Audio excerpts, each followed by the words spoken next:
Hey everyone, this is Elijah K. Johnson, and back with us today is our good friend David Morgan, the founder of the Morgan Report and one of the top silver experts. David, thank you so much for joining us today. Elijah, I look forward to it. Thank you. Well, it's great to have you on today. I wanted to have you on and turn this actually into a live stream. We weren't planning on this. So I just kind of made this decision 30 minutes ago because, we see a lot of movements in the markets today following the Fed meetings, the Fed meeting this week and the Fed decision to raise rates again, 0.75 of a point. The Dow is now down to new lows. We're seeing gold and silver, at least the paper prices, fall again. Gold around 1650, silver, dipping below the $19 level again. Your take on what is happening in the markets right now? Well, it's a knee-jerk or typical reaction to an increase in interest rates. Increasing rates are very negative for the stock market, and it's implied and heavily touted that increased interest rates are very detrimental to gold. And, based on today, you'd say, well, that's an absolute or it's true. It's true in the short term. Really, as I've said many times, and there's others out there in the blogosphere that agree that for gold to really be hurt by increasing interest rates, it has to be an interest rate commensurate with the inflation rate, meaning it's got to be above the inflation rate to have any real rate of return. Otherwise, you're better off in the precious metals. So one day doesn't make a market. I'm a little surprised. I'm glad I kept my mouth shut because we had, sorry about that. We had actually after the 75 basis points, we actually saw gold and silver up yesterday slightly. And I thought, they're shrugging it off. And I was kind of smiling about it, but again, kept my mouth shut. So today, everything's selling off. What people know but needs to be repeated is that many times the money powers that work within the system do have exposure to gold, but it's in the paper markets and they need to sell whatever they can sell. And so gold is easy to hit with a mouse if you're in an ETF like the GLD or the SLV or something like that. So it's typical that all these markets sympathize together at a sell-off. But once that's taken care of in a matter of days, you usually see gold rebound. So you are looking for a gold rebound here. And it is interesting what we have been seeing in precious metals lately. It's been a big disconnect between gold and silver. The gold silver ratio has fallen significantly. So gold is, the price where it hasn't been for a while, but silver is actually above its recent lows. So your perspective on why we're seeing this divergence of the gold and silver prices? Yeah, it's a very interesting question. I did an interview with he's not a floor trader, but he's an avid trader, and I've only interviewed with him 2 or 3 times, but he's very knowledgeable, especially on technical analysis. So we got into a discussion about that topic. And I said, look, when I started trading seriously, I was taught that whites lead the yellow, that platinum, palladium, and silver actually lead gold. After 40 years of experience, I'm saying that's not necessarily true. Gold can lead. I mean, you look at the bull market and gold started up in the year 2000. Silver didn't really start up until September 2003. And I called that breakout. So gold led on the way up. Then you look at the top, silver led, because silver peaked the last day of April, early May 2011. And it wasn't until September that gold peaked. So my point, Elijah, is this. Silver had already bottomed, and the gold silver ratio would verify the fact. Everyone was streaming that gold had broken technical support level, which it had. But my contention was that silver was leading this time, and it does lead on many of the bigger turning points. And you would see the gold silver ratio verify what I'm saying. So far, so good, even though silver's off like almost 4% and gold's off 1.5% as we're doing the interview. Again, one day doesn't make a market. I think so far I'm right. I think I will be proven right that the worst is over for silver and maybe not for gold, but longer term, I'm still looking during these depressing times for metals investors for a better year end. In other words, I think you're going to see, better prices by year end of this year for both the metals.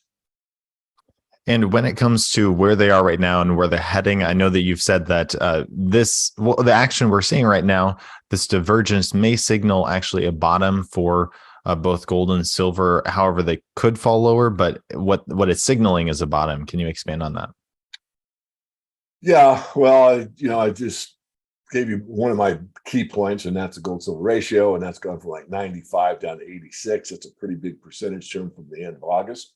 So there's that as a fact. And the other thing is sentiment. And the other thing is what's going on with the fundamentals. I mean, you've got backwardation in silver, you've got increasing lease rates in silver, you've got a great amount of silver that's come off of the market in physical form, even leaving the London Bullion Association. So the fundamentals are there, and sentiment just sucks. I mean, everyone thinks that, why did I ever get into precious metals? They're supposed to be helping me during inflation. The Dow's down, but so those several indicators, usually bottoms are full of pessimism. And believe me, from where I sit, there's a lot of pessimists out there. And of course, the stalwarts will always be holding. I mean, these are people that I know and care about, but some of them, and I say some, not all, probably will never part with their metals position or part of it. And I, of course, advocate that there will come a time where we'll want to cash out, not necessarily for fiat or for another asset class, land, raw land, real estate, business, pay off debt, start a foundation, I don't know, but something. And for those just joining right now, we're with David Morgan of their Morgan Report in the live chat. If you'd like your questions answered today, just type your questions and hopefully we'll be able to answer them on air here. One question I did have for you, David, was how does this compare to what we saw in the 80s? Because we're seeing a lot of comparison of the inflation today as we did see in the 1970s and 80s. But the one thing that isn't a comparison right now, it seems like, is the precious metals, because we're not seeing them, go parabolic as we did back in 1980. I know that, you were an investor back then and experienced that. So your perspective on the parallels that we're seeing, and could we be moving into that maybe a few years down the road, that parabolic top that we saw in the 80s?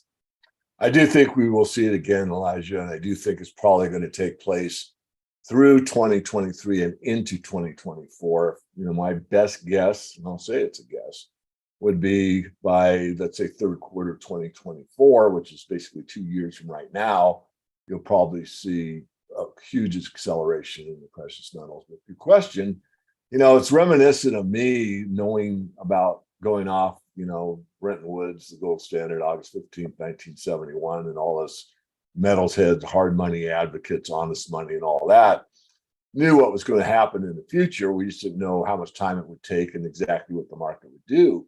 But we saw that gold reacted very positively from the fixed price of 42.22. Most people say 35, doesn't matter. You can take whatever number you want. I'll just talk about that 42.22 for a minute. The U.S. actually devalued the dollar and said gold was worth more in dollar terms. And they did it once and they never did it again because they thought it through and they go, oh, we can't do that. Because if we do that, we're telling people the dollar's losing value. So anyway, from the $35 an ounce, it went up to about 200. And we were all kind of patting ourselves on the back and saying, gold's doing its job. And, it wasn't much resistance on the way up. Well, then it got cut almost in half. And it dropped down to like near 100. And we were, down in the mouth, glum. And why is gold doing this? We have more inflation and the economy's not getting better. And gold should be doing better than it is. And, wah, wah, wah, wah. And then it went from that bottom of 100 all the way up to 850. But it took some time to do that. So I think it's similar. Markets repeat, but not exactly. So we had a run of 11 years from $252 gold in U.S. terms, all the way up to like 1900-ish in an 11-year time frame. And then we went kind of a full circle from 1900 down to, I forget the bottom, 1100 or so, and all the way back up to about 1900. Now we're kind of going sideways. We're 1647 today as we're talking. So it's kind of a slow motion of what happened in the 70s. It's like that 200 cut in half, and then it took off. So, we went from 1900 to, I'm going to say 1100. I think it's 1050. I'd have to look. But roughly cut in half, similar. But it's going slower. meaning, more time. But I think once we get through this process of sell-offs and what's going on in the paper markets and in the financial markets in general, that you will see gold, get bid above the 1950 or 1960, whatever the top is. Silver it may lead. I mean, it's already broken out in my view. Whether it will lead on the way up, I don't know. It could. That's a tough call. Silver, even for a silver analyst, is a tough market. But what we do know is they both will accelerate. And once things really get going, I'm very convinced that silver will outperform gold. But I'm not going to stick my neck out any further than I already have, that it's going to outpace gold right from the start here. Now, we're hearing a lot about new markets opening up around the world. A viewer here, Thomas, is wanting to know, do you think the Russian and Chinese precious metal markets will affect the U.S. precious metal prices? Tough one. I'm a deep thinker. I don't, I'll answer off the cuff. I'm not sure yet. I want to see how much volume they have. I mean, this idea of what's going on with sanctions and everyone's allowed to form their own opinion, but why would you cut off gold from the LBMA if it's made, if it's produced in Russia? I mean, gold is gold. It's fungible. It's the same element, but they did. So now that space has taken on the idea that they'll do their own. Will it affect it? To be determined.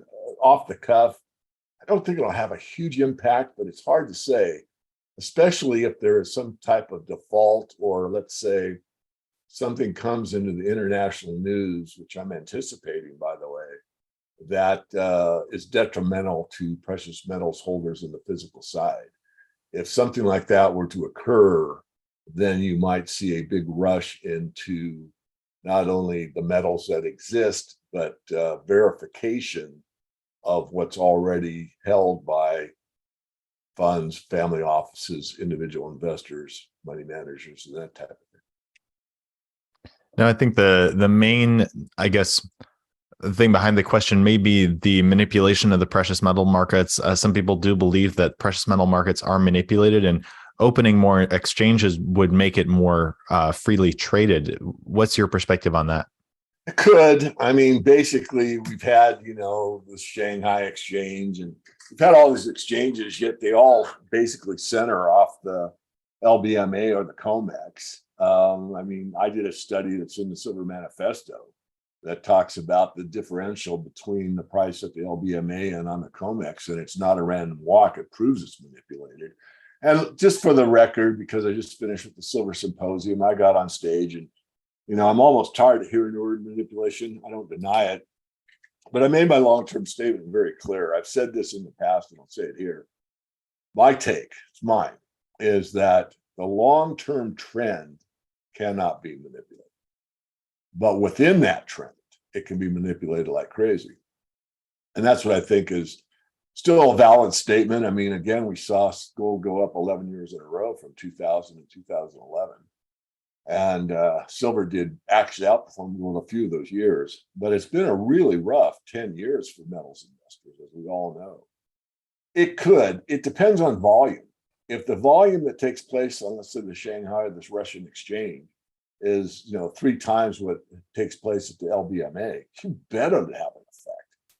But right now, the volumes are not significant enough to have any effect, or very little effect. Now, we have a question here also from a viewer. They want to know, when the relative strength of the dollar comes down, won't gold and silver take off? So kind of your perspective on the impact of inflation on precious metals. And also, isn't that the main reason that the price of gold and silver are down? So it seems ironic right now that we're seeing inflation, but precious metals are down. So it's very counterintuitive, not exactly what you'd expect right now. And yes, and it's sort of what I expect. And I've talked about this over and over again. And it is in times of distress, in times of what we call liquidity crisis, where you want to have your money as safe as possible. If you look at, and you can look it up on the internet, folks, this is new to you or you want to review it, you've heard it before, is the Exter pyramid, EXTER pyramid. It's an upside down pyramid. It's a very, very good pictorial of the financial system. And what it shows is as confidence is less and less. In other words, people have less and less faith in the system, less and less faith in the stock market, less and less faith in the leaders, in the banks and everything. They go to what they trust the most. So the most trusted thing on the planet, as far as quote unquote money is concerned, it's really currency, is the US dollar. I mean, when Zimbabwe failed, what was being used? Precious metals, but primarily greenbacks, US dollar bills were in Zimbabwe. And that's true of many nation states. So it's not unusual to see, as this fear becomes more pervasive throughout the entire world's financial system, the go-to thing is the dollar, and the dollar is going up against everything until it doesn't. And what does that mean, David? It means that people say, well, wait a minute, I've got these dollars and it feels safe, but I'm losing about 8.5% every year. And that's the official number. It's more like 12 or 15. In my experience, when I buy groceries, when I buy gas, when I pay my rent, when I pay my utilities, now what do I do? These dollars aren't working either, even though they're working better than the stock market, better than the bond market, better than my real estate investments. That's when the shift goes to gold. And that's what this extra pyramid says or shows. And I believe that's the case. So I actually expect gold to go up at the same time as the dollar for a while. And then there'll be a shift probably out of dollars and into precious metals. But, it's theory in a way. I mean, it's been proven in the past, but doesn't necessarily mean it's going to happen in the future. So it's not unusual for my thinking that we'd see a run to the dollar first. And once the run to the dollar exhausts, because wait a minute, I've got $1,000, but by the end of the year, it's only worth 500. That's an extreme example. I better do something else. And the something else that's held through all of history so far has been the precious metals.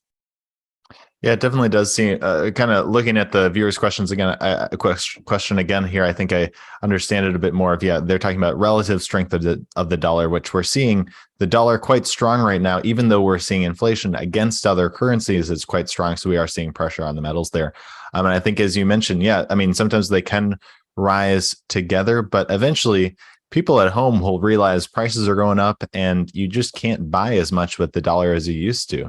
Is that kind of what you're getting at? And that's when the run up to metals will happen? It goes down the pyramid. I mean, the pyramid clearly shows that the next best thing to gold is the dollar. And it is. We're proving it in the markets right now. I mean, there's a little debate. It's a fact. But then again, when you lose faith in the dollar, the game's over. I mean, it's not like I'm cheering for gold to go to the stratosphere, and it won't. It'll maintain its value or exceed it probably this time. No one wants the demise of the financial system, but it's structured to fail. I mean, from the get-go, you cannot compound interest indefinitely. It's impossible. And that's kind of where we're at now. And that's why the bond market is finally, after 40 years, starting to fail. And once there's going to be tough times ahead. I mean, the main information I can give to our audience is live within your means, and get used to having a lower lifestyle and embrace it if you can embrace it. I mean, no one wants to, give up some of their, movie going or whatever. But the point is that hard times are coming, and money is going to be less valuable. And I think the very few places to go will be probably the precious metals. But even that, I'm open-minded enough to say, well, if the reset occurs before precious metals have had their run, which I doubt, but could, then, what do I have to do? Make an apology to everybody? I mean, I've tried my best to be of value, of service to others. And, silver is still, today's price is what, $19. That's more than the $450 we started at, and gold's at $1647, as I just said, and we started at $252. But it's not over till it's over either. So that's my explanation. I hope it makes sense to you, Elijah, because this does fit within my thinking that run to the dollar has to take place prior to the run from dollars into gold. I think that definitely does make sense to me. And one of the things that we're getting in the comments here, and I get this question often, you mentioned how, what if the reset happens first or something like that? And there are a lot of future scenarios that people kind of think are going to happen in the future. But at the end of the day, we really don't know. Some people ask in the comments about confiscation or nationalization of mines. Your perspective on kind of how do we best prepare for the future, not really knowing what it might be, what government regulations might be, if there's confiscation in the future or whatever. But your perspective on that, just to kind of reduce risk overall, how do people do that? Yeah, my take, and I am somewhat biased, but very studied in these markets as far as the metals are concerned. I really doubt there'll be confiscation. I really doubt it. And nationalization, I doubt that will take place either. But we could get in a situation where the oil situation or the energy problems are so vast that, if you're a leader of the pack, put in polite terms, you might make a determination that you're going to mine silver, but not gold. Why? Because the energy crunch is so bad that you have X amount of energy to devote to mining. And silver is very useful in thousands of applications. Gold is useless except for two things: jewelry and money. It's very good at those things. But if you had to keep your society going and had to choose one metal, you would choose silver over gold. There's no doubt about it. So I just make that point kind of off the cuff to make sure that people understand that nationalization for silver, it's impossible. I mean, if you take silver as a monetary asset, where would the price have to be in paper terms to have any meaningful amount? I mean, you have to be in thousand. You'd have to be equal to gold, basically. You'd have to have a 1-to-1 ratio, gold silver ratio, where gold's at 1657 and silver's at 1657, because there's roughly the same amount of gold and silver above ground in investment form. Actually, silver's lower than gold. So I don't think silver ever be remonetized by governments, but it will be remonetized by we the people. There's no doubt that like the Load Project that I'm associated with and others that are out there, where you can trade cryptos that are asset backed and put silver and gold back into transactions. And this is taking place as we speak. So there is a bright future, in my view, for the metals, but it will not be, in my view, through the system as it exists now. It will be an alternative system, which the blockchain is really all about. Now, if we could go back and circle back to where we started this interview of what we're seeing in the markets today, we're seeing, the stock market fall down to new lows that we haven't seen this whole year. So now it is back to around 20% down. If we look at the Dow under 30,000. Can you share again with our viewers your perspective on this? And do we have further to fall? Is this just the beginning of a further crash? It's the beginning of a further crash. That doesn't mean it's going to go down the rest of the week or the rest of the month, but it is. The stock market has really disconnected from the economy, but eventually it will catch up and it'll have to face reality, which means far lower stock prices. Why? Stocks are based on one thing. In reality, not it can lose its mind for a while. It's based on earnings. The reason you buy a company, I like to think of buying a company, and you buy XYZ, is because it produces garments that everybody wants, and they're very valuable, and so you share in the profits. The stock market is based on a business that produces a profit, and the shareholders that own the business profit by getting dividends in the company. But if you are an entity that's on the stock exchange, you don't have any profits whatsoever, and you haven't had any for 10 years, then why are you even in that company? And this reality will come to the fore as things become tighter and tighter and tighter, meaning that money starts to revalue against other goods and services, where things you need keep increasing in price, and having another doodad, whatever electronic goodie decreases in price because you've already got one that works. So everything you need is going to cost more, and everything that's pretty much on leverage, which means real estate, auto loans, student loans, signature loans, those type of things will probably, in most cases, devalue. So they'll be worth less. So you're going to have this bifurcation of stuff you need costs more and stuff you don't need costs less. And then you're going to have a lot of people waking up to the idea we talked about, it bears repeating, that wait a minute, I've got all these dollars, I feel safe, stock market's going down, bond market's going down, real estate is doing well, dollars are great. Wait a minute, they're not that great. They're losing value too. So I'm still of the thesis, after years in this business, that there is a place for metals. And I never said everything goes in the metals. I'm overweighted, but it's what I do. But for most people, just a 5 or 10% amount in the metals could be significant enough to take care of business if everything falls apart, and it won't. The world will not quit spinning. It's not the end, but tougher times are ahead, I'll guarantee it. All right. Well, David, thank you so much for joining us today. If people are interested in learning more, they can see in the description of this video, click on themorganreport.com. Please go there, find out all of David's work there. Any last thoughts before we let you go, David? Yeah, one more, and it appeals probably to your audience because I think you have a younger viewership than I do. If you go to themorganreport.com and hit the blog tab, look up Crypto Conspiracy Volume 24.